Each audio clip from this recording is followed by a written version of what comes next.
Suara saya bisa didengar? Bisa. Oke.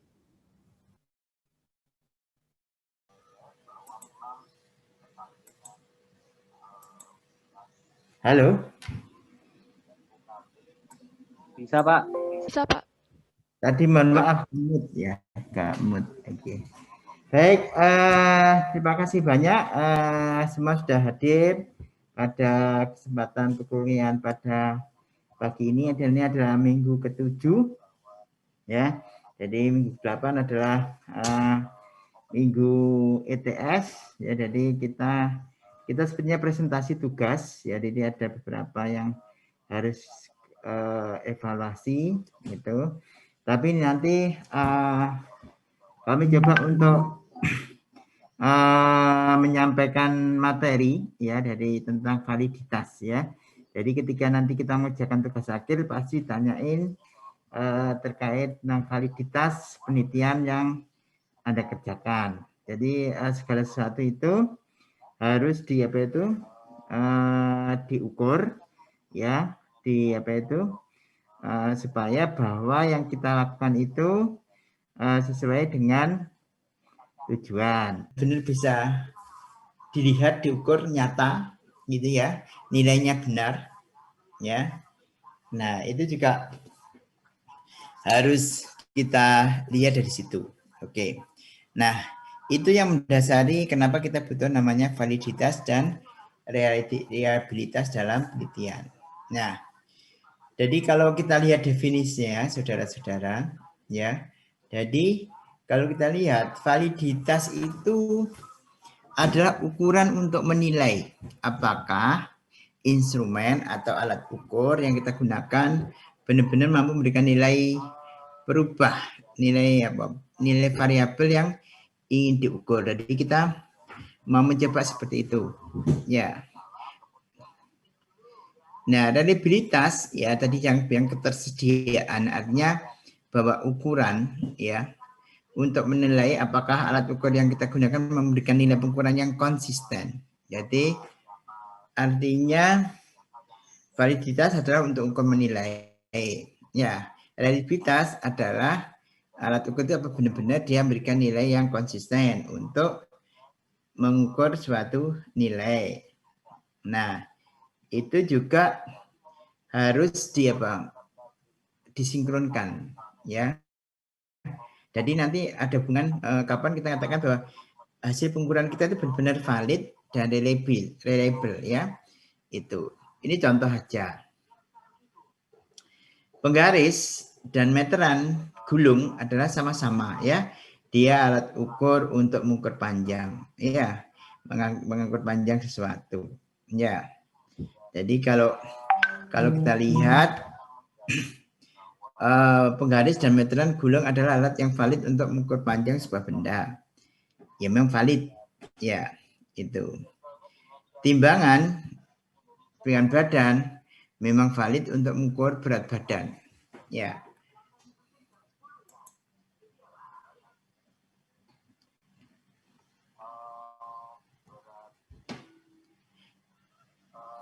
Timbang badan adalah alat ukur yang mengukur berat badan seseorang, tapi bukan alat yang valid untuk mengukur panjang sebuah benda. Ya memang ya beda ya. Memangnya timbangan itu memang itu artinya sudah salah menggunakan pemilihan instrumennya keliru. Kalau memang panjang yang panjang, berat yang berat. Makanya di sini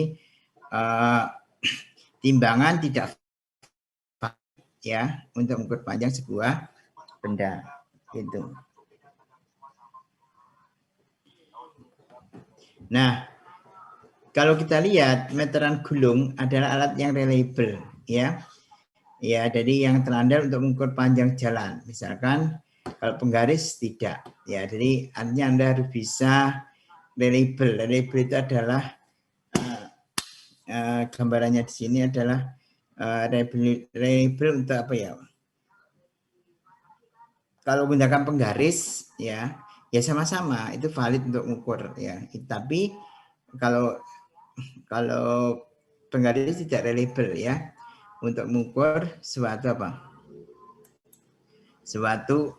panjang, misalnya jawi ya yang jaraknya itu juga nggak mungkin lah ya menggunakan satu penggaris itu. Nah, nanti Anda harus bisa membedakan dengan contoh ini ya. Jadi valid ya dan reliable. Ya. Ya.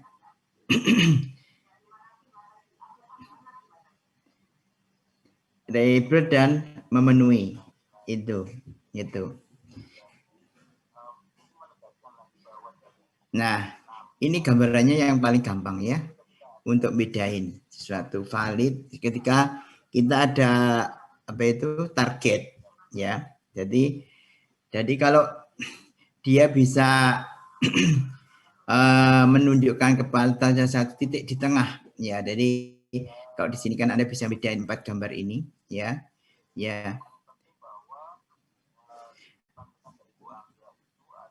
Harusnya penelitian itu valid dan handal. Valid dan handal itu terlihat di sini ya, gitu. Jadi dia ingin selalu menuju titik pusat ya, satu titik pengukuran dan dia tidak melebar. Ya. Itu. Ya. Ya, jadi dia di daerah ini ya, dia seputar ya. Kalau ini handal sebenarnya tapi tidak valid karena tidak menuju titik yang ditargetkan. Ya, jadi ini handal dia selalu memberikan nilai pengukuran di sini tapi nilainya belum valid karena belum mendekati titik yang dituju. Nah, hanya gini, artinya valid itu berada di di scope ya.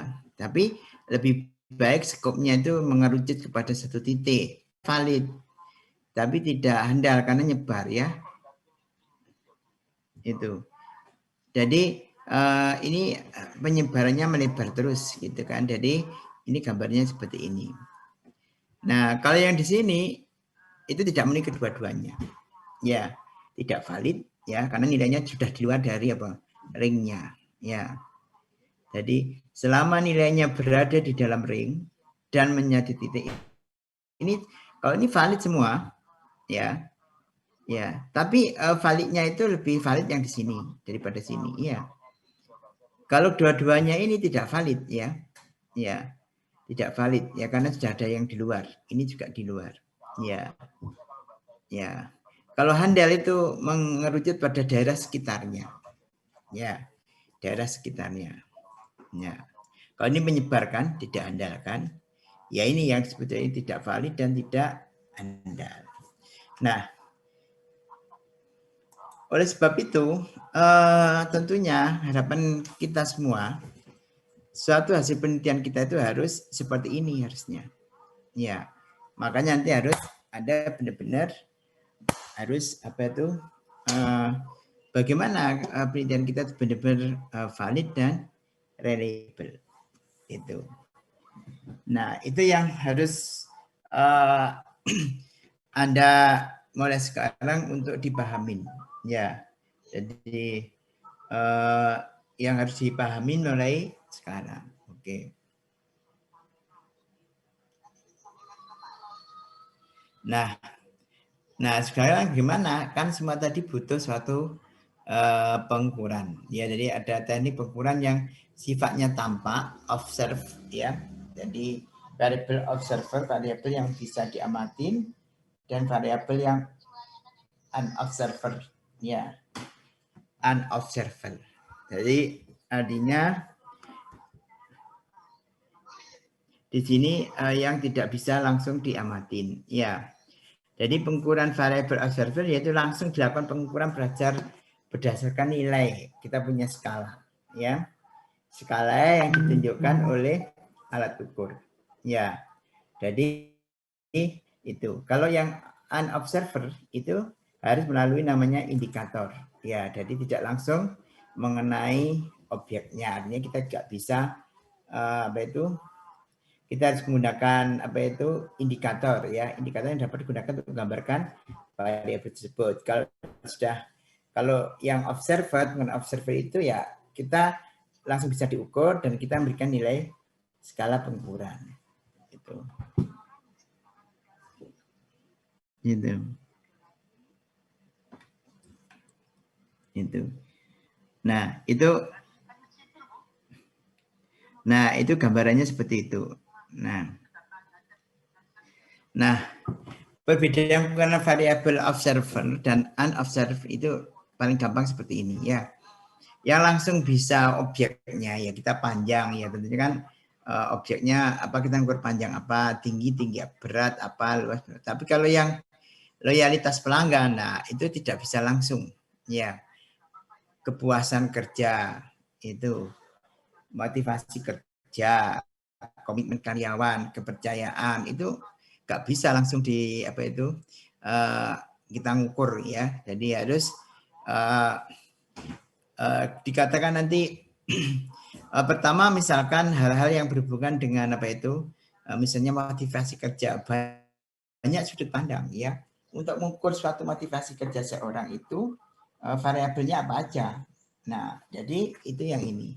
Jadi alat ukurnya belum pasti ya, jadi masih kita coba dengan pendekatan ya. Jadi pendekatan hal tersebut ya itu. Nah, itu untuk memudahkan ketika Anda melakukan apa itu pengukuran sifatnya benar-benar langsung diukur atau tidak langsung ya, kita gunakan variabel yang lain. Nah, ini beberapa model ya. Jadi beberapa model ya. Jadi beberapa model di sini kalau dalam penelitian ini ada namanya penelitian reflektif ya. Jadi artinya contohnya di sini adalah ketika kita akan mengukur kepuasan pelanggan, ternyata banyak variabel yang dipengaruhi. Ya, jadi artinya dalam model penelitian reflektif, indikator dipandang sebagai variabel yang dipengaruhi oleh variabel laten. Ya, nah variabel laten di sini itu sebenarnya adalah ya tidak bisa langsung apa, yang benar-benar apa ya, laten itu kayak sangat dominan, ya artinya sangat artinya sangat yang berpengaruh. Jadi kalau dalam hal ini bisa gunakan namanya interkorelasi, ya interkorelasi agar dapat dilakukan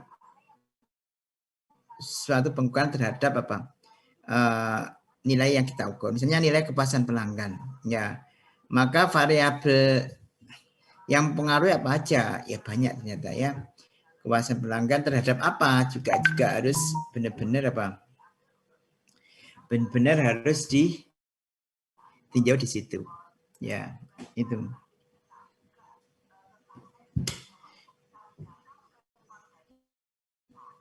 Nah, jadi hal inilah yang kita lihat. Halo, ya. Jadi hal inilah yang mempengaruhi terhadap suatu apa model. Jadi penelitian reflektif itu penelitian yang berdasarkan banyak variabel laten yang mempengaruhi terhadap nilai suatu pengukuran. Ini gambarnya seperti itu.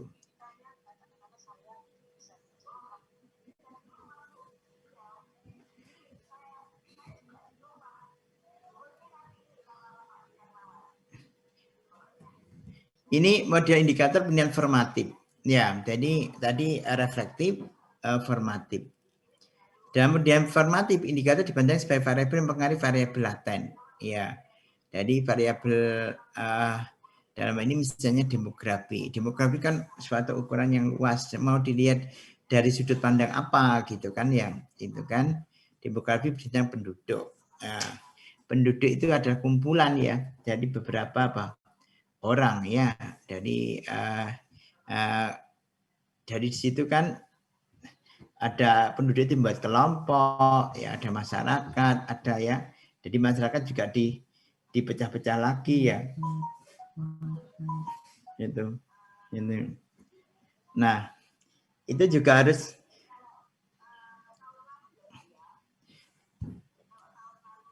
dalam hal ini kita harus lihat ya. Oleh karena itu angka dalam indikator formatif tidak harus menunjukkan pola intercorrelation agar dapat diterima sebagai pengukuran. Kalau tadi ada intercorrelation ya. Kalau sekarang tidak harus. Ya, jadi formatif itu tidak harus ini. Kalau tadi itu intercorrelation artinya X1 X2 juga saling mempengaruhi. Kalau ini juga ini ya, kalau misalkan pendidikan ya, kalau pendidikan SD ya, tapi kan pasti di sini sudah di state umurnya berapa, jenis kelaminnya, ya. Jadi artinya di sini tuh saling lepas, ya. Tidak harus menunjukkan interkorelasi, ya, yang bisa diterima sebagai pengukuran, ya itu. Nah, itu yang biasanya kalau kita lihat penelitian-penelitian yang biasanya berhubungan langsung dengan suatu validitas dan apa tadi? Apa itu reliabilitas itu. Nah, ini uji validitas ya. Jadi bagaimana kita melakukan uji validitas itu ya. Misalkan karena kita tuh orang engineering, biasanya kita sering menggunakan namanya instrumen ya. Jadi seberapa jauh ya atau sejauh mana ketepatan dan kecermatan suatu alat ukur dapat menentukan fungsinya. Misalkan ternyata kita akan melakukan suatu apa itu penelitian terkait dengan energi bidding ya. Maksudnya energi di suatu gedung ya, tapi salah satunya yang paling gampang indikatornya adalah suhu ya. Jadi alat ukur suhu itu kita harus tepat juga milihnya ya. Jadi kan alat ukur suhu yang kita pilih itu harus benar-benar reliable artinya ya. Jadi jangan sampai kita alat ukur suhunya untuk suhu tubuh ya langsung ya, tapi ini suatu ruangan ya. Jadi ada misalnya ada termostat. Nah, itu. Nah, nanti kita lihat ya suatu gedung itu dianggap nyaman ya. Ya, maka termostat harus menunjukkan nilai reliable-nya berapa. Ya. Itu kan. Ya, jadi itu gambarannya seperti itu, gambarannya ya. Jadi harus hati-hati ya. Nah, yang kedua itu sama. Jadi satu instrumen digunakan untuk mengukur atribut A dan ternyata memberikan informasi tentang A, maka instrumen disebut valid. Jadi kalau kita ngomong tadi kita bicara tentang kita mengukur suatu suhu temperatur di dalam suatu ruangan, kita bisa tetapkan alat ukurnya termostatnya. Maka suatu ruangan itu memiliki range suhu yang nyaman itu berapa sampai berapa ya. Nah, ketika kita untuk ukur ya, jadi untuk ukur hal tersebut itu maka nanti bisa digunakan untuk apa? Memberikan kevalidan dari alat ukur tersebut. Ya. Nah, yang selanjutnya suatu alat ukur yang valid tidak hanya sekedar mampu mengungkapkan data dengan tepat, namun juga harus memberikan gambaran yang cermat mengenai data tersebut. Jadi kevalidan suatu alat ukur itu datanya benar-benar bisa diklarifikasi. Ya, artinya kalau contoh biasanya kita punya alat ukurmu valid tidak? Ya, jadi itu. Jadi ya kita bandingkan apple to apple ya, ini kita punya termostat A, ya mungkin speknya sama dan nanti kan kita compare kan ya, gitu kan. Nah, artinya sama-sama memberikan gambaran yang apa itu, yang sama juga ya. Walaupun mungkin ada berbeda merek atau berbeda pabrikan gitu ya, gitu kan. Itu. Jadi suatu alat ukur biasanya hanya merupakan ukuran yang valid untuk suatu tujuan yang spesifik. Ya, maka dengan demikian bahwa suatu kevalidan itu disebut valid ya, jadi itu penting di state ya, perlu dinyatakan. Sehingga tentunya nanti bahwa ketika kita melakukan pengukuran itu harus apa? Sudah meyakinkan bahwa alat ukur yang kita gunakan itu sudah valid. Nah, masalahnya sekarang itu banyak beberapa hal yang kadang-kadang kita itu apa?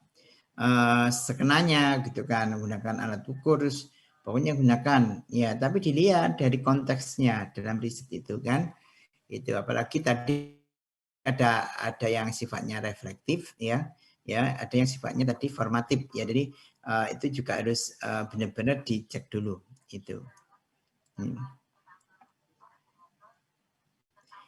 Ini jenis uji validitas ya.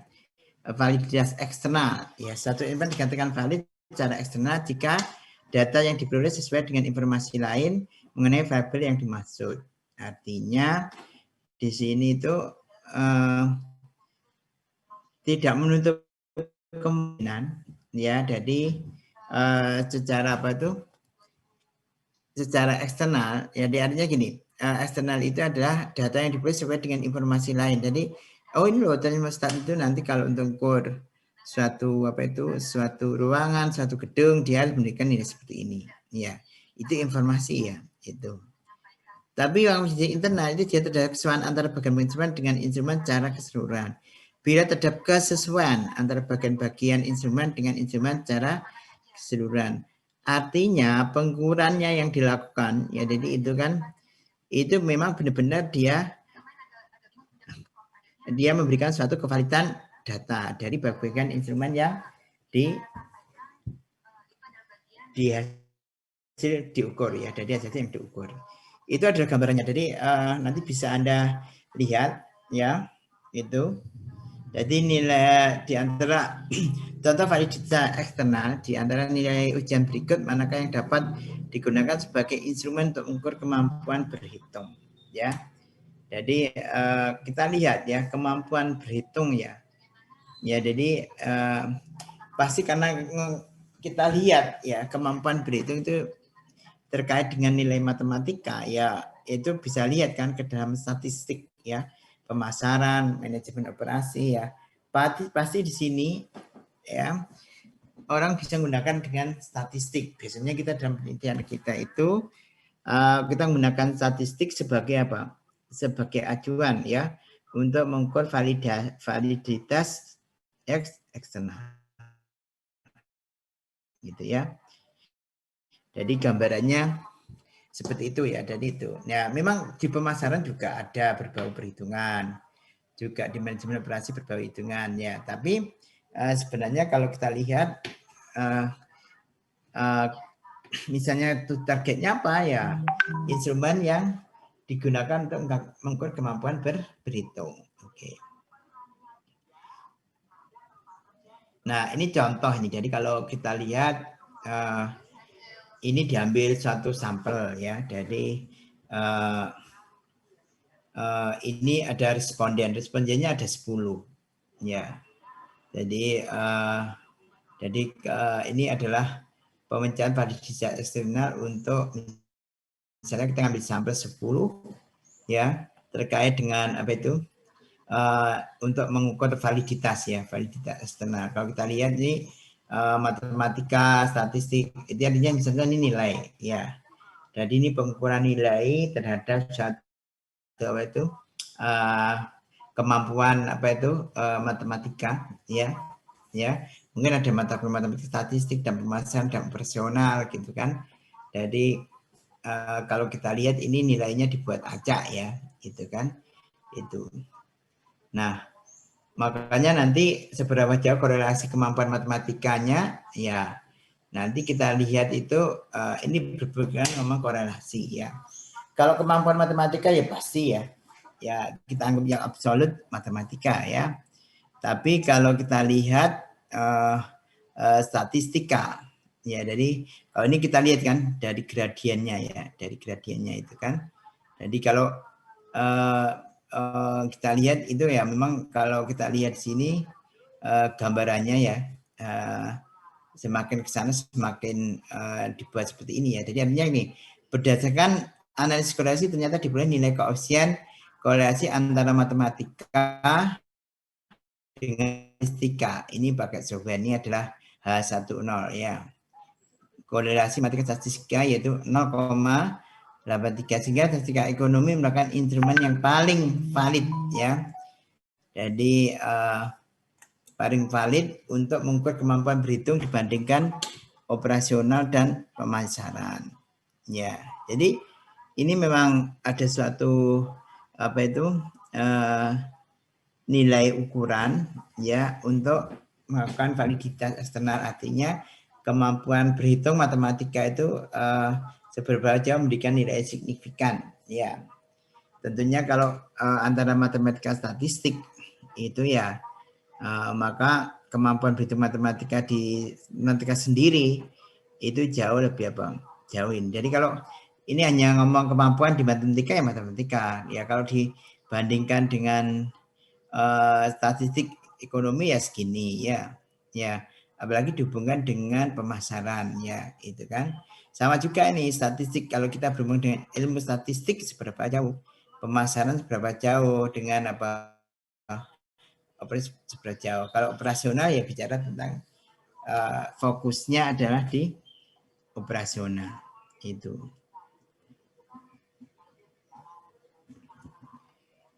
Jadi validasi internal itu adalah pengukuran validitas internal diberikan dengan dua cara. Analisis faktor, yaitu analisis faktor yang dengan cara mengelompokkan item pertanyaan menjadi beberapa variabel menggunakan analisis faktor. Ya, analisis butir itu adalah dilakukan dengan mengkorelasikan item pertanyaan dengan jumlah seluruh item pertanyaan. Artinya kalau kita lihat banyak hal yang perlu Anda lihat tentang validitas suatu dalam satu penelitian. Jadi ini tadi kalau eksternal seperti itu ya, validitas eksternal. Ya, kalau internal seperti itu. Nah, ini gambarannya aja. Ya, ini ada kriteria. Jadi kalau analisis butir kan ada analisis faktor, ada analisis butir ya.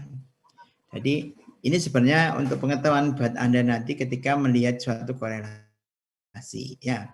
Jadi kalau kita gunakan analisis dengan analisis butir, maka koefisien korelasi atomnya terhadap total harus lebih besar sama dengan 0,3. Ya ini suatu rumusan ya dari nanti kalau tanya Pak gimana saudara Anwar Nasution, ya kita harus buka gimana Anwar Nasution itu bisa membuat suatu korelasi, koefisien korelasi item itu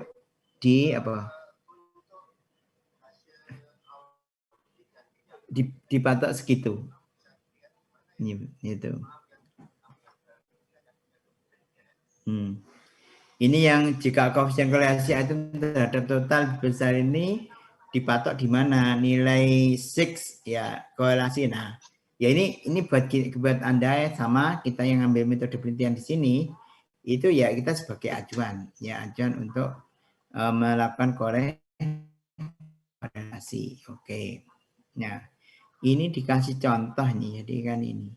Ujilah apakah instrumen berikut valid untuk mengukur kepuasan pelanggan atas pelayanan supermarket Moro. Ya, tadi kan nggak bisa langsung bahwa untuk mengukur kepuasan tidak bisa mengukur kan, harus reflektif kan ya. Jadi kan itu yang jadi harus apa itu efektifnya ya gimana ya, itu kan ya kita harus dibuat pertanyaan-pertanyaan akhirnya ya, bagaimana pelayanannya ya, karena kita ngomong suatu kepuasan ya. Yang kedua gimana secara umum ya, mungkin ngomongnya setiap pribadi ya, setiap pengunjung ya.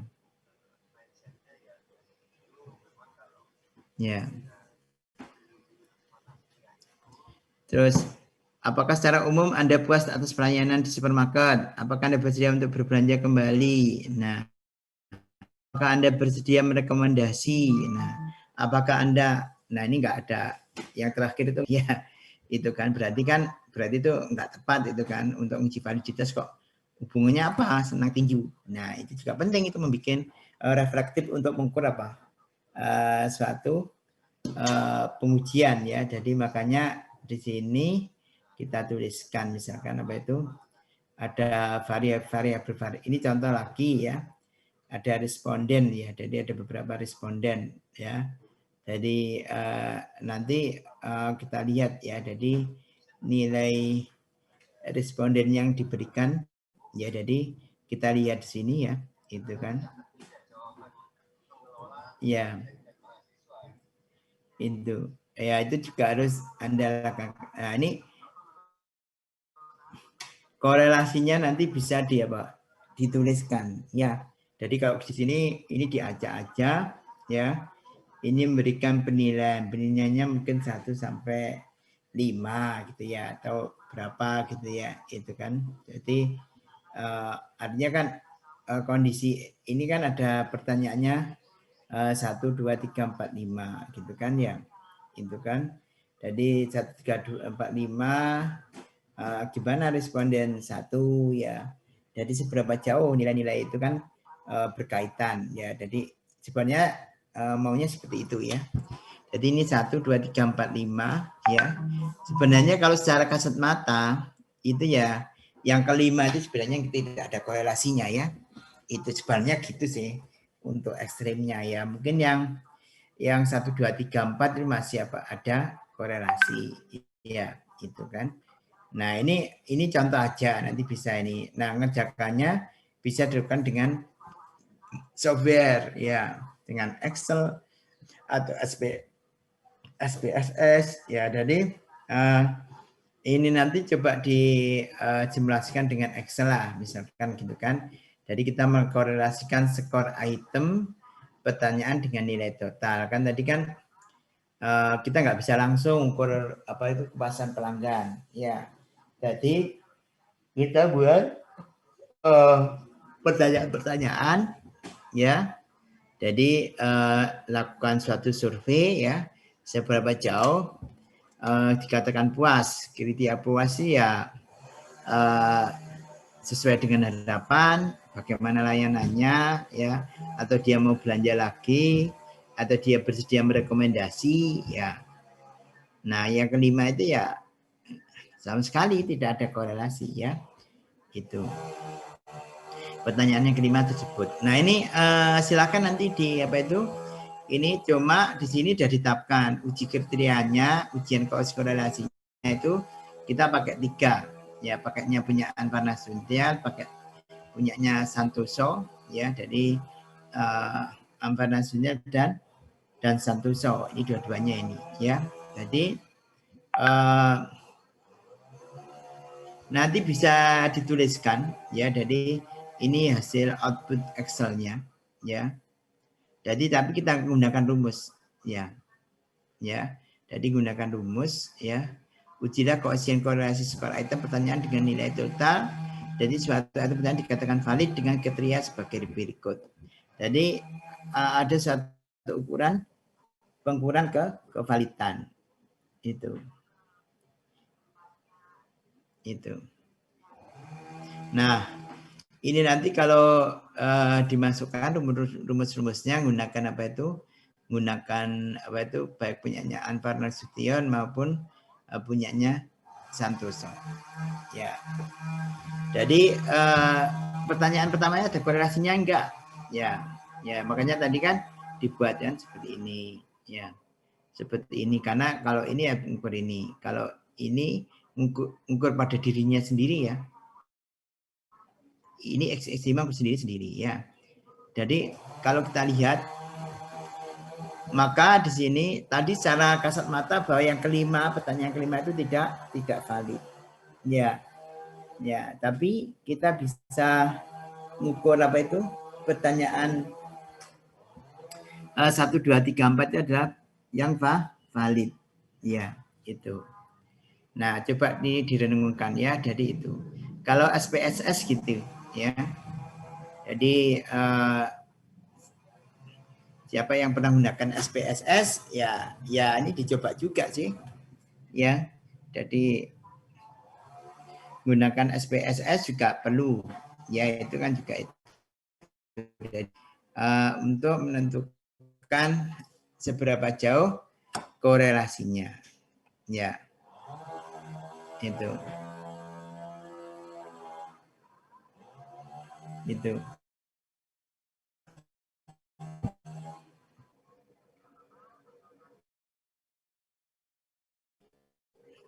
ya. Ini gambarannya seperti itu ya, terlihat nanti itu hasil SPSS. Jadi kalau kita lihat nanti, nah di sini ya mungkin yang ya ini ya suatu tantangan juga ya buat Anda seorang engineering teknik fisika untuk apa? Menggunakan modul-modul untuk melakukan ini ya. Itu. Ya. Itu.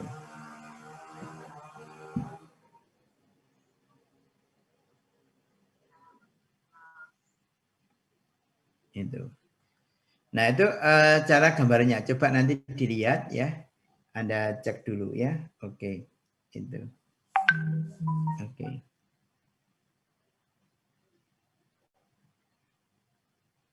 Bentar, ini sebentar ada yang masuk.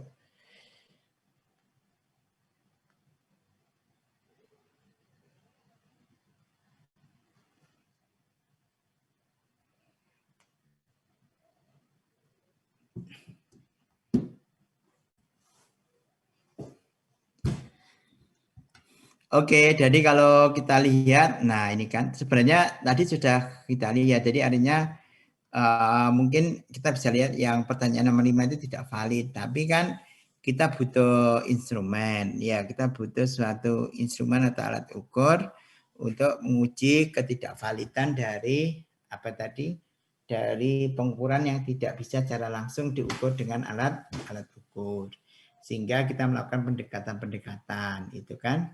Jadi Anda bisa lihat ini. Nah itu tadi kalau menguji suatu validitas ya, validitas kevalidan dari hasil ukuran. Ya, nah selanjutnya tadi gimana kalau uji reliabilitas? Jadi reliabilitas itu pada dasarnya adalah sejauh mana hasil suatu penelitian itu dapat dipercaya, adalah trust ya. Ya beda ya dari kalau valid itu nilainya kebenaran ya.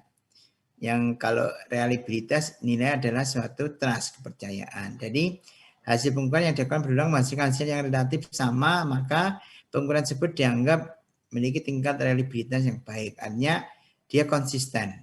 Ya, nah, dia memang darah segitu. Ya, itu. Ya, tadi bisa menunjukkan antara hubungan antara validitas dan reliabilitas. Oke. Nah, jadi itu gambarannya seperti itu. Gimana reliabilitas? Reliabilitas ada dua hal, ada reliabilitas eksternal dan internal. Yang reliabilitas eksternal adalah pada teknik ini menggunakan kuesioner kepada responden yang intinya sama akan tapi menggunakan namiat yang berbeda. Ya. Apakah saudara betah tinggal di perumahan ini? Nah, itu kan apakah saudara ingin pindah dari perumahan ini? Sebenarnya NCC-nya itu seberapa jauh orang itu nyaman tinggal di situ. Ya. Jadi artinya ya sama, itu bidiknya sama. Ya, jadi cuma bidiknya tidak langsung apakah Anda nyaman ya, tapi kata-katanya dipindah ya. Ini menunjukkan kenyamanan seseorang yang tinggal di suatu komplek. Artinya perlu dilakukan apa? Tapi kata-katanya dibuat yang apa, yang seberapa jauh sih tanggapannya mereka kalau dia benar-benar misalkan merasakan nyaman tinggal di apa perumahan tersebut. Nah, ini salah satu misalkan seorang marketing ya yang ditugaskan untuk melakukan apa ya kondisi reliabilitas ya. Jadi artinya seberapa jauh sih bisa apa itu bisa digunakan untuk melakukan apa itu sebaran ya. Ada lagi teknik ulang ya, double test ya, ada pre-test dan pre-test, post-test dan pre-test, artinya double ya. Tes pre-test atau double test di sini adalah ada pre-test dan post-test sebenarnya. Ya, jadi ini kita membahas suatu pendekatan artinya terkait dengan pre-test dan post-testnya di situ. Oke. Nah ini nanti dicermati juga ya. Jadi artinya dalam hal penetapan untuk menguji reliabilitas itu memang ada beberapa hal yang harus Anda ketahui, terutama yang eksternal tadi ya. Ya, jadi artinya ada suatu sifat yang tidak bisa diprediksi. Itu ya, artinya sifatnya adalah apa ya? Itu ambigu. Ya, itu juga bisa. Ada sulitnya mencari kembali responden yang sama dengan periode yang berbeda. Terus sulitnya menentukan tenggang waktu yang pas. Nah, itu juga ya itu constraint, kendala yang harus dihadapin itu. Nah, kalau tadi kan itu eksternal seperti itu. Ya, kalau internal gimana? Ya. Jadi internal itu sebenarnya lebih menguatkan pada bagaimana kita mengeliminasi atau menghilangkan ya kelemahan-kelemahan pada uji reliabilitas eksternal. Artinya tadi kalau sudah ketahui, wah kalau eksternal seperti itu gimana ya cara apa tuh mengurangi hal tersebut.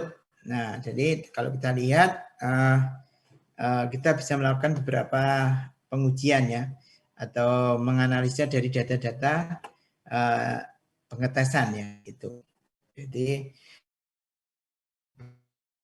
juga Spearman Brown, ada Flanagan, ada Rulon, ada KKR1, ada Hoyes, ada Alba Cronband ya. Oke, ini kita lihat di sini ya. Anda bisa lihat ini pengelompokan skor menjadi dua bagian soal, bagian ganjil genap, bulan awal akhir ya. Jadi ini sebenarnya hal-hal yang Anda ketahui ya. Jadi rumusnya juga ada yang menghitung reliabilitas ya dari itu. Jadi itu ya. Jadi ini yang dikasih contoh juga ini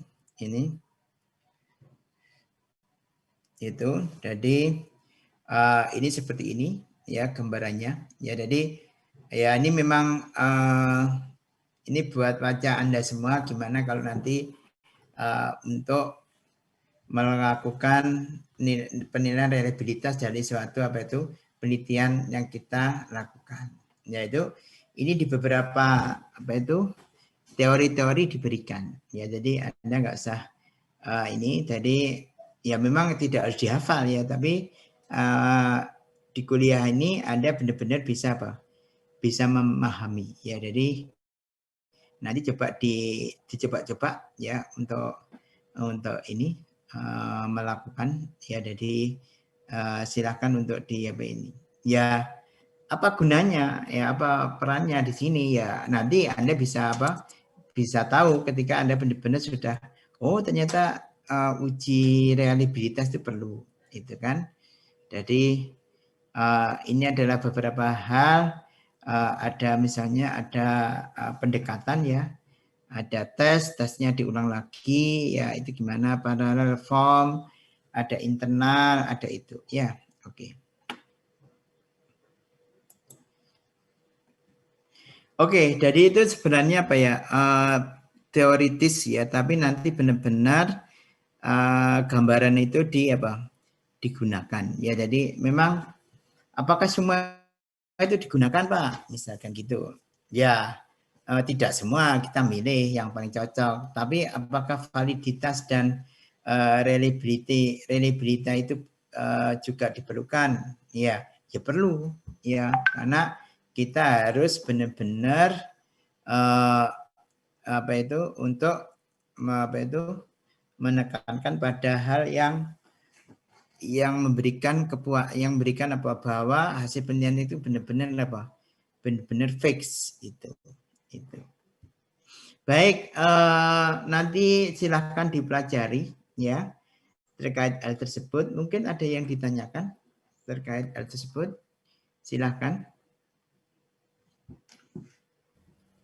Permisi Pak, izin Ya. bertanya Pak. Dari siapa, namanya siapa? Arkeolog Pak. Ya, Arkeolog. Ya, Arkeolog. Ya. Mau bertanya Pak. Kan ini dibahas tentang validitas. Nah, sebenarnya berarti validitas ini ada hubungannya atau pengaruh dari akurasi alat ukur juga nggak Pak? Kalau atau validitas ini dilakukan hanya berupa kuesioner-kuesioner kayak pertanyaan tadi itu Pak? Ya. Gitu. Jadi gini, validitas itu kalau alat ukurnya jelas ya dan langsung bisa diukur, itu kan sama dengan akurasi kan. Jadi valid dan akurat sebenarnya kan, itu kan biasanya kan nyambung. Nah sekarang itu kalau Anda menggunakan suatu, kalau memang tadi contohnya kan kita kalau sudah pasti alat ukurnya. Jadi saya tadi kan nyontohin misalkan gini kan, ketika kita penelitian melakukan suatu audit energi, ternyata kita harus mengukur suatu thermal satu gedung kan ya. Thermal satu gedung kan pasti ada alat ukurnya kan ya. Tapi harus tepat kan alat ukur kita yang pilih ya. Ya, jadi misalnya di situ disediakan ada termometer, termokopel, ada termostat. Semua sebenarnya semua itu alat ukur. Ya, tapi kita kan harus milih kan alat ukurnya yang mana. Oh, berarti termostat itu kan. Nah, jadi kan itu. Nah, termostat kita itu dikatakan benar-benar valid itu ya maka kita kembali ke sistem pengukuran kita kan dari alat ukur itu valid apa ya? Kalau valid ya dia harus punya spek ya. Spek untuk sesuai dengan yang objek yang diukur. Yang dua dia paling tidak dia harus juga dikalibrasi gitu. Nah, ada lagi yang ternyata kita juga akan mengukur audit energi itu dari sisi yang tidak bisa langsung diukur. Ya, jadi misalkan mengukur tentang kenyamanan, ya. Jadi bisa juga memberikan apa? Memberikan pengukuran yang tidak langsung bahwa itu bisa langsung terukur. Namanya nyaman kan tiap orang kan berbeda-beda ya. Artinya tapi kita punya standar kenyamanan kita. Makanya kita memberikan suatu apa itu ada kuesioner, ada apa gitu. Tapi yang mengerucut nanti pada kenyamanan tersebut. Itu makanya tadi dibuat suatu korelasi kan. Jadi korelasi suatu kenyamanan itu seperti apa ya? Misalnya kuesionernya gitu kan ya, itu kan itu. Ada lagi yang mungkin nyaman kan kita bisa ukur kan ya, kita bisa ukur kan dengan alat ukur. Kalau alat ukurnya ada itu ya nggak masalah. Tapi kalau alat ukurnya itu belum ada dan kita akan mengukur, maka kita butuh suatu pendekatan. Gitu Arkeolus, ada yang masih bingung? Oh iya Pak, sudah Pak. Terima kasih Pak. Sama-sama, oke. Yang lain silakan. Silakan. Mungkin ada yang mau didiskusikan. Memang gini saudara-saudara, memang banyak apa itu instrumen-instrumen atau suatu metode yang digunakan karena ini metode penelitian. Maka Anda nanti harus benar-benar memilih mana yang paling cocok, yang paling sesuai. Maka ketika kita menguji suatu validitas dan reliabilitas, ya nanti juga harus Anda benar-benar bisa menjelaskan kepada khalayak atau pada atau nanti Anda kerja sebagai sebagai engineer di situ sebagai development ya, gimana bahwa rancangan kita itu benar-benar valid ya, gimana benar-benar reliable. Nanti harus kembali lagi kepada scope yang kita fokuskan di situ itu. Oke. Silakan yang lain. Ada yang ditanyakan? Silakan. Terkait validitas dan reliabilitas. Memang dalam hal ini mohon Anda harus hati-hati, misalkan tidak bisa langsung bahwa wah nanti kita nggak perlu, bukan itu masalahnya ya, perlu dan tidak perlu. Semua itu dalam penelitian itu sangat diperlukan. Pasti nanti waktu Anda TA ditanya gimana cara menguji validitas, ya kita kembali validitas pengukurannya seperti apa. Pasti di situ butuh suatu alat ukur. Kalau alat ukurnya ada, gimana ini alat ukurnya tidak ada misalnya, ya kita melakukan namanya pendekatan.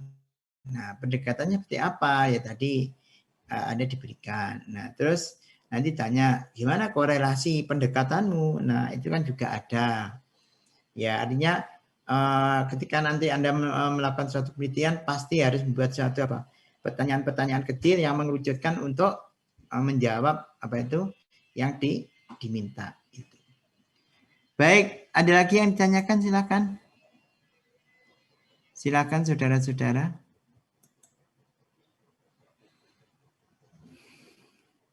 Aduh. Ini di minggu ke-7 ya, jadi tadi ada beberapa hal, mungkin saya belum ngecek juga ya, ada di mata kuliah yang sama-sama metode dari penelitian, ya mungkin nanti ada beberapa hal yang mungkin harus kita siapkan bareng-bareng gitu ya. Jadi artinya bahwa nanti antara kelas yang satu dengan yang lain punya pemahaman yang sama. Oke, baik. Saudara Billy, gimana Billy? Halo Billy, ini tak acak nih. Iya, Bapak. Gimana Billy? Kabarnya gimana nih? Sehat-sehat? Bapak, alhamdulillah. Ada ditanyakan Billy? Cukup, Bapak, untuk penjelasannya. Cukup. Ya ini itu. Nah, contoh misalkan Billy itu di akustik kan sering melakukan misalkan pengukuran. Nah, itu nanti bisa diarahkan ke apa itu kevalidan dari hasil pengukuran. Nah, itu juga perlu supaya nanti itu tentunya kalau di bidang Billy waktu di akustik ya punya standar ya untuk apa itu untuk mengatakan bahwa hasil pengukurannya itu valid ya. Jadi itu kan juga itu kan tadi semua ditunjukkan standarnya pakai apa gitu kan ya itu. Dan sampai ketika referensi atau apa itu hal tersebut harus siap untuk apa? Alasannya apa kalau menggunakan referensi tersebut? Nah, itu kan. Oke. Baik, ada lagi yang ditanyakan? Permisi Pak, izin bertanya. Ya, sama siapa ini? Ratna Prasada Pak. Ya, Ratna, silakan Ratna. Saya mau tanya ini sih Pak, di luar materi ini lebih ke ETS minggu depan Pak. Itu kira-kira kisi-kisi untuk mata kuliah Medpennya seperti apa ya Pak? Untuk ETS nanti. Ya, nanti setelah akhir ini saya sampaikan ya. Itu ya, itu. Oke, baik Pak, terima kasih. Ya, oke. Oke. Yang lain, nah Ratna ini sudah siap ETS nih ya, itu kan. Nah, itu. Oke, itu. Baik, silakan. Nah, baik. Sebenarnya gini, jadi saya juga ingin lihat dari beberapa hal. Ya, jadi di sini ada beberapa apa itu? Ini sebentar saya lagi buka dosen-dosen Medpen ya. Itu jadi kalau kita lihat ya ini masih bahas tentang metode ya, metode penelitian. Jadi itu yang juga sama sebenarnya kalau kita kembali ke sini ya. Jadi saya mohon izin untuk share ya. Untuk share terkait dari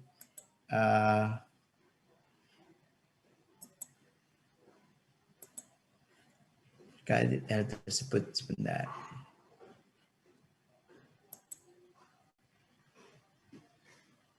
Ini kelihatan enggak? Halo? Kelihatan, Pak. Ya, oke. Jadi baik, terima kasih. Jadi di metodologi penelitian kita, ya. Jadi kan kalau kita lihat di apa itu, Anda bisa lihat di portofolionya, di ini. Di kita kan minggu ke-8 ada ETS ya. Jadi kalau kita lihat di minggu 7, jadi kita ngikutin ini sebenarnya ya, ngikutin dari polanya. Mungkin sebentar nanti bisa enggak kok enggak bisa sebentar.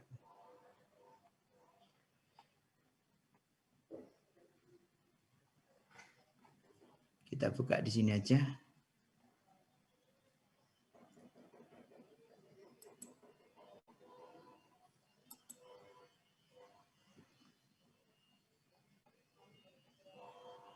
Ini belum kelihatan ya, yang ini ya, yang analisis pembelajaran ya, kelihatan ya? Iya, Pak.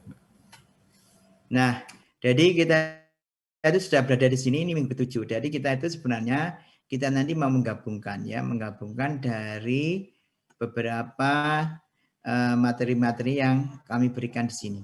Ya, jadi nanti Pak Dr. Samsul Arifin akan meneruskan di sini. Ya, tapi di evaluasi ini sebenarnya ada beberapa hal. Ya, kemarin tentunya ada beberapa tugas yang sudah Anda kumpulkan. Ini juga lagi proses juga, itu kan. Jadi kalau kita lihat di sini ada Jadi hasil penilaiannya nanti di ITS itu sebenarnya kita tetap melakukan apa itu presentasi. Kemarin kan masih presentasi beberapa ini. Tapi nanti di ITS itu kita harus menyelesaikan semua presentasi. Harus semua hasilnya itu harus dipresentasikan. Ya, jadi terutama kalau kita lihat itu kemarin bahwa sebenarnya kan kita pengen lihat sih sebenarnya Anda mengambil beberapa contoh atau case penelitian orang sehingga pertama Anda harus melakukan metode penelitian. Metode penelitian yang dilakukan orang tersebut itu seperti apa sih? Ya itu kan. Nah, nanti terutama nanti juga di apa itu di akhir itu juga ada yang harus mengupas tentang terkait misalkan ketika kemarin Anda mengambil satu apa tuh jurnal atau artikel itu kan gimana cara merumuskan ya, jadi cara merumuskan sampai penetapan tujuan penelitiannya ya. Terus di situ juga akan pengaruh terhadap studi pustaka dan meringkas penelitian validitas dan reliabilitas suatu instrumen penelitian. Tapi di sini tentunya kita mengambil case ya, mengambil case-case itu. Tapi ini masih dirapatkan dari tim dosen apa itu penelitian. Jadi nanti kita belum hari ini mungkin ada beberapa hal yang nanti akan didiskusikan, nanti akan sampaikan di grup juga ya bagaimana formatnya. Tapi di kelas metode penelitian kelas B ini Anda sebenarnya sudah melakukan beberapa evaluasi, mengerjakan tugas-tugas gitu ya. Jadi tugas-tugas itu juga sudah kami compile ya, jadi kami compile juga ya. Cuma sekarang kan saya ingin dari ini Anda harus presentasi terhadap tugas kemarin individu ya, yang saya sebutkan adalah Anda harus mempersiapkan presentasi yang terkait dengan melakukan review metode penelitian ya, dan lagi nanti juga harus menunjukkan, mengkaji dan mencarikan artikel ya yang merumuskan masa penelitian. Tapi tidak menutup kemungkinan nanti juga ada tes bareng, artinya di situ kelas A, B, C ya akan melakukan evaluasi ya. Jadi itu yang harus di apa itu. Oke. Itu. Baik, itu gambarannya ya terkait nanti dari apa itu bahan-bahan ETS-nya. Tapi dari kelas B ini tetap nanti kita ada presentasi. Oke. Itu Saudara Ratna itu. Mungkin ada lagi yang mau disampaikan, silakan.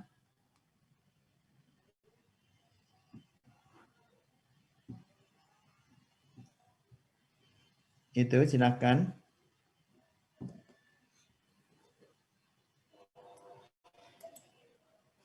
Baik, kalau kemarin, jadi ini kita harus meneruskan presentasi tugasnya. Jadi kemarin Anda sudah melakukan presentasi tugas ya. Jadi presentasi tugas hasil apa itu pekerjaan Anda ya. Jadi ini sepertinya sama. Jadi kita lihat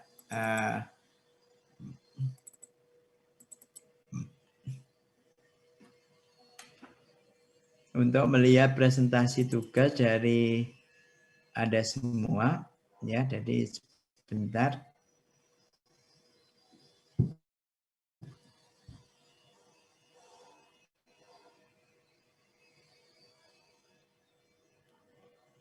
Kemarin ada Saudara Greg, ada Fernando Pratama, ada Made, ada Kevin ya, itu ya, itu. Nah, sekarang saya undang Dwi Maulida. Sudah ya, Dwi Maulida Zakia? Belum ya? Halo? Halo, ya Pak. Ya. Ya. Bisa presentasi sekarang? Iya, Bentar, Pak. Saya buka Ya. PPT-nya. Ya. Terus moderatornya. Nah, moderatornya ini Dwi Murdisakia. Moderatornya adalah Saudara Dion. Ya. Dion ada? Dionisius Ardianto Tirtanugraha. Ada?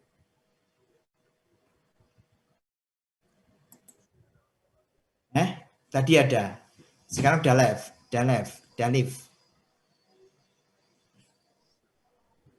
Aduh, kok sudah live? Itu.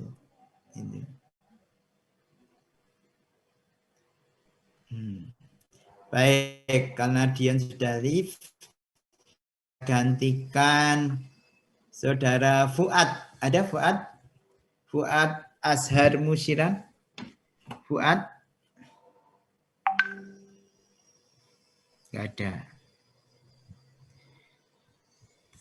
Saya ganti di tengah, saya gantikan dengan Saudara Farisi Fahri. Ada Farisi Fahri? Ada? Ada Farisi Fahri? Tidak ada, Pak, sepertinya. Aduh, gimana ini? Nah, itu. Ada Raka Putra Riwangga. Ada Raka? Ada Raka? Tidak ada, Pak. Waduh, ini kemana aja kok nggak ada semua ini ya? Hanya ditinggal nih ya, itu kan? Itu. Baik, saya ajak lagi. Saya panggil Al-Fajri. Ada Al-Fajri? Al-Fajri? Ada, Pak. Oke, Al-Fajri, mohon jadi moderator ya untuk saudara ini. Waktunya 10 presentasi, 10 menit tanya jawab. Ya, silakan. Ya. Baik, Pak. Ya. Al-Fajri LNP berapa ini? 088, Pak. 00. Berapa, Pak? 88. 3 digit. Siapa, Cuk? 008. 088, Pak. Oh ya, oke, sip. Memang Al-Fajri itu ya, namanya singkat gitu ya. Oke. Iya, Pak. Oke, siap. Monggo Mas Fajri dimulai sekarang ya. Baik, Pak. Terima kasih, Pak. Ya, Assalamualaikum warahmatullahi wabarakatuh. Waalaikumsalam warahmatullahi wabarakatuh. Ya, perkenalkan saya Al-Fajri selaku moderator untuk presentasi dari Dwi Maulida. Mungkin untuk mempersingkat waktunya, Mbak Dwi bisa langsung mulai aja, Mbak. Silahkan di share screen. Mohon maaf, Pak, ini share screen-nya masih... Oh iya, sebentar. Sorry.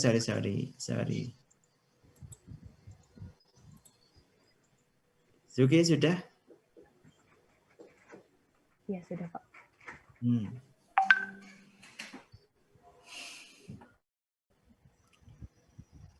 Ya, Assalamualaikum warahmatullahi wabarakatuh. Waalaikumsalam warahmatullahi wabarakatuh. Ya, di sini saya akan mempresentasikan hasil tugas saya, yaitu data dimensi peralatan, kondisi geografis lokasi, dan luas area yang akan digunakan untuk pembangunan plan. Selanjutnya ada pemilihan tipe plot plan. Sebenarnya pemilihan tipe plot plan ini ada 2 jenis. Yang pertama itu ada tipe grade mount horizontal inline, yaitu yang di mana peralatan diletakkan pada level yang sama. Yang kedua yaitu tipe structure mounted vertical, di mana peralatan diletakkan pada struktur bertingkat. Karena pada LPG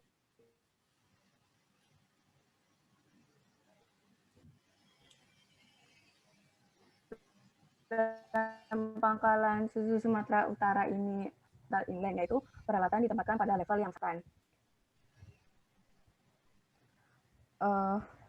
Untuk desain tata letak peralatan ini sebelumnya dibuat sketsa awal terlebih dahulu, di mana isinya itu seperti proses-prosesnya atau seperti instrumen besar. Jadi kita buat sketsa awalnya dulu di pabriknya. Nah, selanjutnya mengisi sketsa itu dengan peralatan prosesnya sesuai proses masing-masing yang ada di pabrik. Selanjutnya yaitu dibuat plot plan 2 dimensi.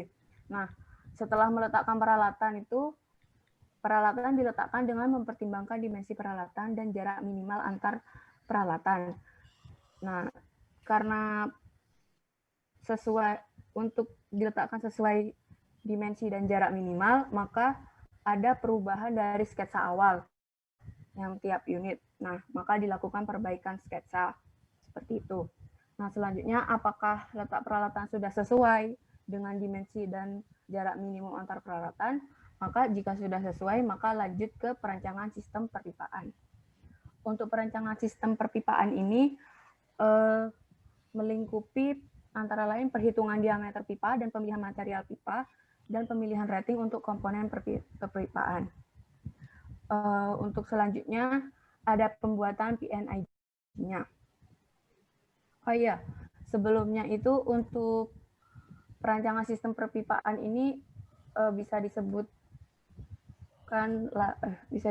juga sebagai pembuatan PFD-nya.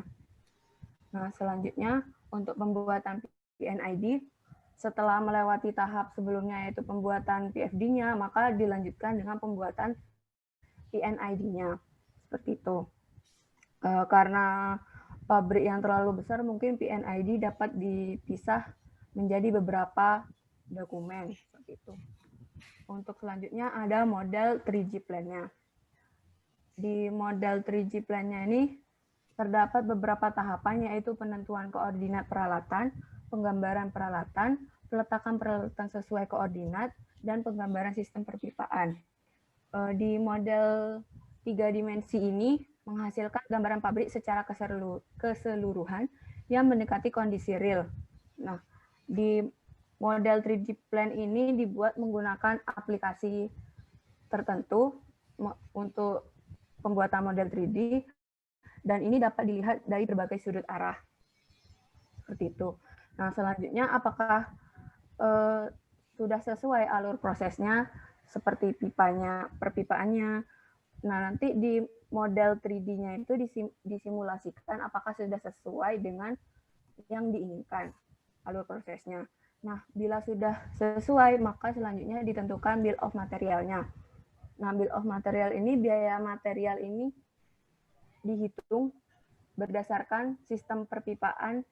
Nah, biayanya ini bersumber dari PNID dan model 3 dimensinya.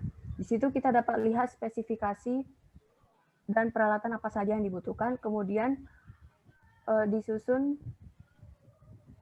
biayanya untuk setiap materialnya. Nah, selanjutnya yaitu dihitung biaya investasinya. Nah, biaya investasi untuk pembuatan pabrik ini ada beberapa komponen, yaitu total biaya peralatan, biaya tetap yang harus dikeluarkan pada saat membangun suatu pabrik, biaya preparasi lokasi yang meliputi biaya survei lahan, drainase, pembuatan jalan, dan biaya preparasi lahan lainnya. Selanjutnya, biaya fasilitas servis yang meliputi biaya pembangunan bangunan kantor, gudang, garasi, peralatan safety, tempat makan, dan peralatan pekerja yang lainnya. Biaya tidak terduga dan kontraktor, biaya tanah, royalti, dan startup plan. Nah, selanjutnya dari perhitungan biaya tadi, dari proses front-end engineering design tadi itu didapatkan beberapa dokumen seperti PFD, PNID, dan lain sebagainya, serta rincian untuk biaya investasi yang kemudian disetorkan kepada owner. Nah, untuk ditindaklanjuti oleh owner. Seperti itu. Dan ya cukup seperti itu untuk tahapan front-end engineering design. Saya serahkan lagi kepada moderator.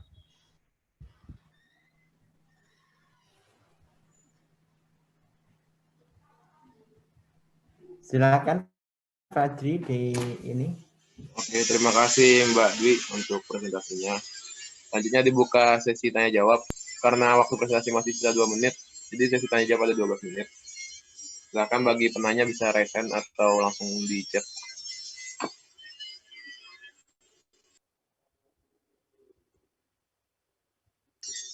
Oke, pertanyaan pertama dari Mbak Ratna. Pada metode penelitian yang kita pelajari sebelumnya, terdapat identifikasi masalah, review literatur, dan spesifikasi tujuan sebelum langkah pengumpulan data. Apa bisa dijelaskan secara singkat terkait ketiga tahap identifikasi masalah, review literatur, dan spesifikasi tujuan dari referensi yang Mbak Dwi ambil? Silakan Mbak Dwi bisa menjawab. Ya, jadi sebenarnya sebelum tahapan ini itu ada satu tahapan lagi, tapi tidak masuk ke front engineering design. Jadi sebelumnya itu, sebentar, saya izin share screen lagi Monggo. untuk tahap visibility.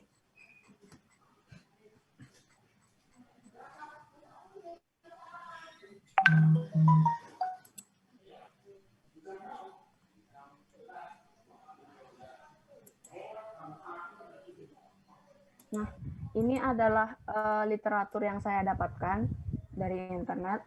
Nah, jadi sebelum tahap front engineering design itu ada feasibility study. Di sini dijelaskan, feasibility study itu bertujuan untuk menentukan apakah suatu proyek layak untuk dikerjakan, baik ditinjau dari segi teknis proses maupun keekonomiannya. Jadi sebelumnya itu, sebelum masuk ke tahap front end engineering design ini dibuat feasibility study-nya dulu. Seperti feasibility study ini proses simulasinya begitu sebelum terjun ke lapangannya. Jadi ditinjau dari sini apakah proses yang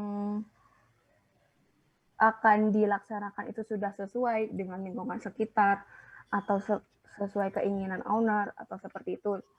Bisa ditinjau dari lokasinya, terus kondisi operasinya, terus kemampuan owner, dan lain-lain. Seperti itu. Jadi itu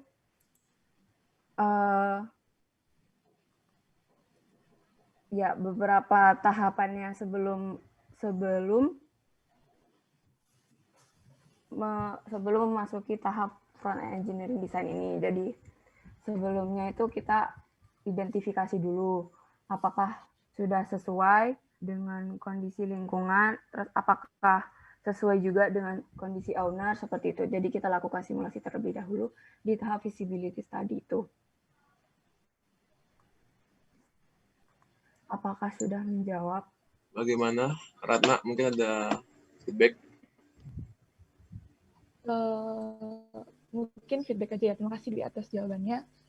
Sebenarnya dari aku harapannya ini sih kayak lebih ke konten dari referensi yang diambil. Misal kalau identifikasi masalah yang dibawa sama penelitinya itu seperti apa sih? Yang misalnya yang diteliti di referensinya itu apa masalahnya? Kalau review literatur itu literatur yang direview atau misalnya kayak sumber-sumber yang dijadikan dasar teori di penelitian itu seperti apa? Sama kalau yang tujuan itu kayak tujuan penelitiannya kayak apa? Itu sih sebenarnya yang diharapin, tapi ya terima kasih atas jawabannya. Terima kasih Ratna. Untuk pertanyaan dapat 2 lagi, mungkin dicukupkan untuk 3 penanya dulu. Lanjutnya dari Mas Hilmi, bertanya mengenai rumusan masalah penelitian ini dan metode perumusan masalah dalam penelitian ini. Menggunakan perumusan masalah jenis apa? Silakan Mbak Dwi.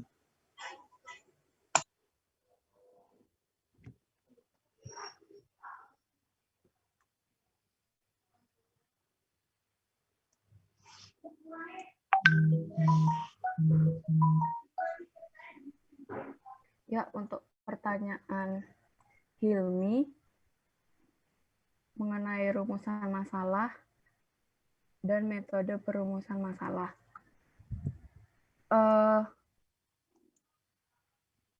Jadi untuk perumusan masalahnya di sini tuh dicantumkan dalam laporannya. Jadi di sini tuh sebenarnya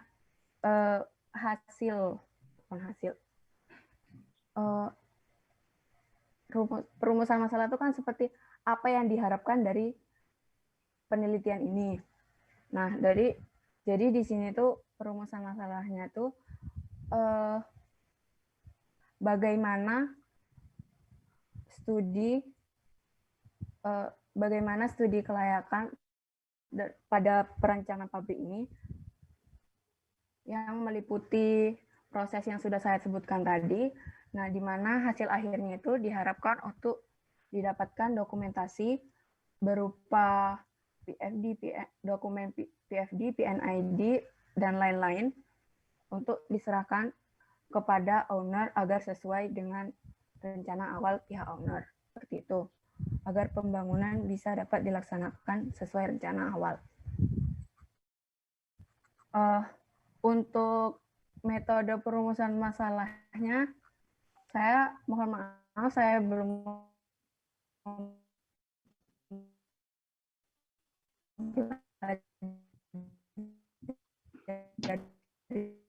lebih lanjut untuk baca-baca ulang.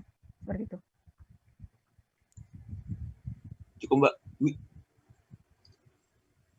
Ya. Cukup. Mungkin dari Hilmi selaku penanya ada feedback.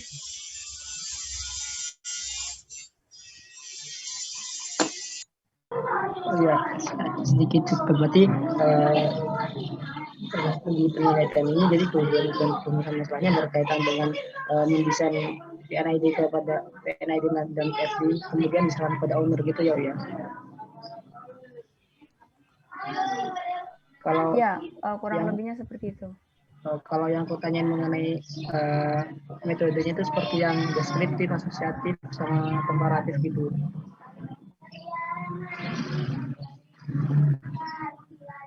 Gimana? Halo? Maaf. Ini ada bisa diulang.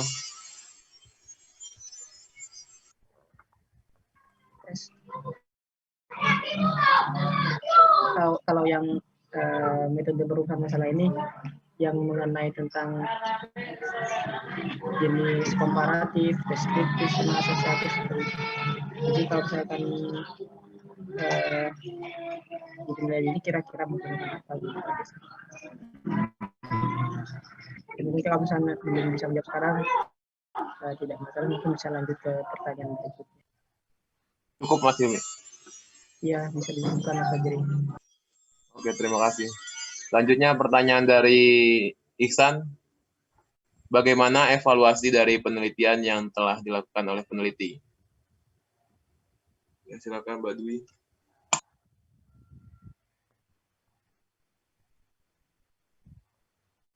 Ya, jadi untuk evaluasi dari penelitian ini sebenarnya dari pihak peneliti itu bekerja sama dengan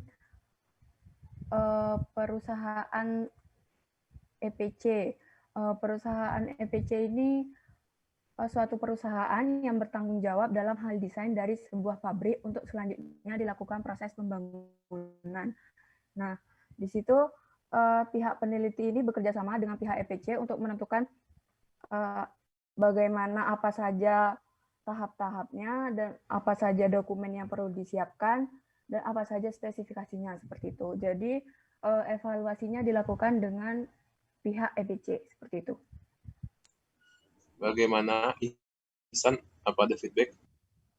Jadi kesimpulan saya pada penelitian tersebut hanya dijelaskan bahwa evaluasi dilakukan oleh pihak EPC dan tidak ada mungkin seperti pembaruan atau dari penelitian sebelumnya gitu. Itu yang saya cari tadi. Oh iya, untuk seperti pembaruan atau dari penelitian sebelumnya itu tidak disebutkan dalam literatur saya ini. Mohon maaf. Baik, terima kasih Mbak Dwi. Oke, terima kasih Mas Ihsan. Ini mungkin pertanyaan terakhir untuk menutup diskusi ini. Dari Mas Billy. Dalam penelitian ini lebih membahas masalah pembangunan plan menurut Mbak Dwi apakah klasifikasi dari penelitian ini penelitian kualitatif atau kuantitatif? Silahkan Mbak Dwi. Jadi dalam membahas masalah pembangunan plan menurut Mbak Dwi klasifikasi. Oh ya. Jadi berdasarkan literatur saya itu di sini lebih kuantitatif karena kita berdasarkan data yang didapat dari lapangan. Seperti itu.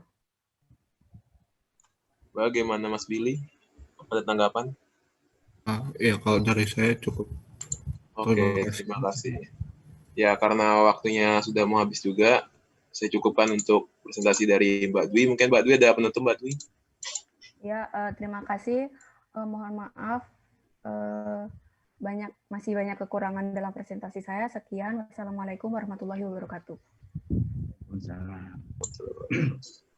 Oke, terima kasih. Kita beri aplaus ya, saudara Mbak Dwi ya. Baik, gini sebenarnya pertanyaannya juga cukup tajam.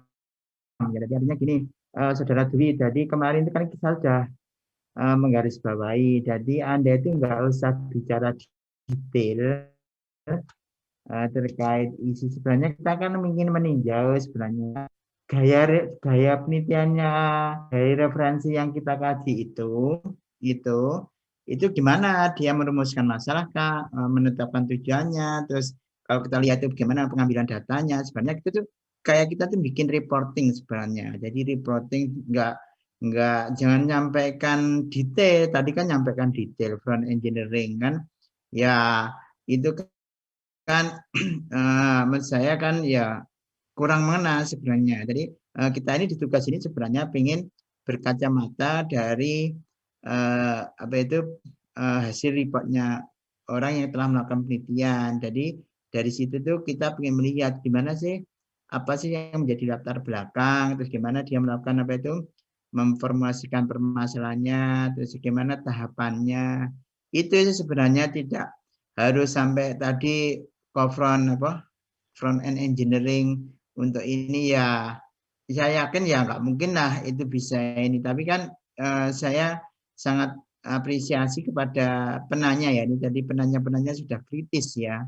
Artinya penanya-tanya itu pengennya Mbak Dwi itu harus lebih mengarahkan ke ini sih. Penanya sudah menggiring ya, tapi memang nggak bisa kejawab. Artinya Mbak Dwi hanya menjelaskan tentang teknis bagaimana front engineering. Itu salah satu bagian aja, itu namanya metode, tapi tidak harus didetailkan seperti itu. Yang lebih penting itu teori-teori yang kita sampaikan kemarin di metode penelitian itu sebenarnya itu digunakan untuk mereview dari penelitian dari referensi penelitian orang yang lagi dilakukan sekarang. Ya, dari situ bisa dibuat tabel misalkan, oh gimana ya mempromosikan penelitiannya, oh ini penelitiannya kualitatif atau kuantitatif, kalau kualitatif seberapa banyak, kalau kuantitatif seberapa banyak juga. Nah itu di mana? Nah itu kan lebih gampang. Jadi artinya di sini itu lebih kita tuh mereview penelitian orang ditinjau dari metode penelitiannya, dan dari sinilah nanti kita saling sharing. Oh ternyata orang kalau penelitian yang berhubungan dengan sifatnya itu rancang bangun, misalnya bangun pabrik, oh ternyata gaya metode penelitiannya seperti itu. Nah, itu makanya tadi ada yang tanya, terima kasih banyak pada penanya, semua kerekam juga. Bahwa pertanyaan sudah cukup fokus ya, artinya itu yang kami harapkan sebenarnya dalam diskusi ini, sehingga nanti dari penyaji juga harus siap itu. Jadi harus siap untuk ini. Jadi katakanlah bahwa mohon nanti yang belum maju alurnya alurnya tugasnya itu ya dicocokkanlah alur seperti materi-materi yang kami berikan kemarin, sehingga di sini nanti dari semua yang hadir di sini tuh tahu, oh potretnya orang yang lagi riset bikin bangun pabrik itu seperti ini, oh orang yang riset lagi bangun kontrol otomatis, bangun kontrol atau bangun apa itu seperti ini, sehingga itu mudah untuk diwakili atau tergambarkan ya. Baik, itu baik. Terima kasih banyak dari Fajri sebagai moderator, cukup siap untuk memimpin diskusi pada ini. Saya terima kasih banyak ya. Jadi mohon saudara Mbak Dwi diupdate lagi ya tugasnya ya. Itu tadi masih belum mengena terhadap sasarannya ya, masih bagian, sehingga banyak pertanyaan yang belum benar-benar bisa memberikan jawaban yang pasti. Ya memang dalam proses belajar saya tidak harus langsung semua bisa jawab dengan sempurna. Harapan kami dari tim penyaji itu jangan keluar dari koridor, artinya jangan terlalu fokus banget itu kan. Kalau fokus nanti juga susah kan yang ikut di sini kan itu. Baik, dari saya seperti itu ya. Terima kasih karena ini jamnya sudah hampir jam 11 juga. Mungkin ada kuliah yang lain. Terus terkait nanti Mas Fajri juga harus siap ya, nanti kita akan adakan presentasinya secara cepat ya, tapi nanti cari waktu kita ya. Jadi cari waktu karena waktunya juga sangat padat. Nanti saya koordinasi sama accounting ya terkait waktu kapan yang lain presentasi. Mohon yang lain presentasi lebih fokus lagi ya untuk menyampaikan hasil reviewnya yang mau dipresentasikan. Jadi supaya nanti lebih cepat ya. Oke. Baik. Untuk terkait nanti UTS tidaknya nanti kita lihat dari dari tim ya, dari kelas saya ini sebenarnya sudah banyak mengumpulkan nilai ya. Nilai, tapi kan kita harus menilai secara bersama-sama, mengevaluasi bersama-sama untuk seluruh kelas. Jadi ada instrumen lagi yang untuk mengukur CPL dari materi saya seperti ini, kelas A seperti ini, B seperti ini, C seperti itu ya. Jadi nanti mungkin ada evaluasi bersama, tapi menunggu pengumuman lebih lanjut. Oke. Baik, kalau enggak ada, kita akhiri dulu ya sesi ini. Nanti Mas Fajri ya mohon disiapkan untuk presentasi selanjutnya. Nanti moderatornya kita tunjuk cara ajak lagi. Baik. Oke, terima kasih banyak untuk sesi kuliah pada siang ini. Kita akhiri. Mohon maaf jika ada kata-kata yang kurang berkenan. Anda tetap semangat dan jaga kesehatan. Baik. Kalam. Wassalamualaikum warahmatullahi wabarakatuh. Selamat siang. Waalaikumsalam warahmatullahi wabarakatuh. Terima kasih Pak. Ya.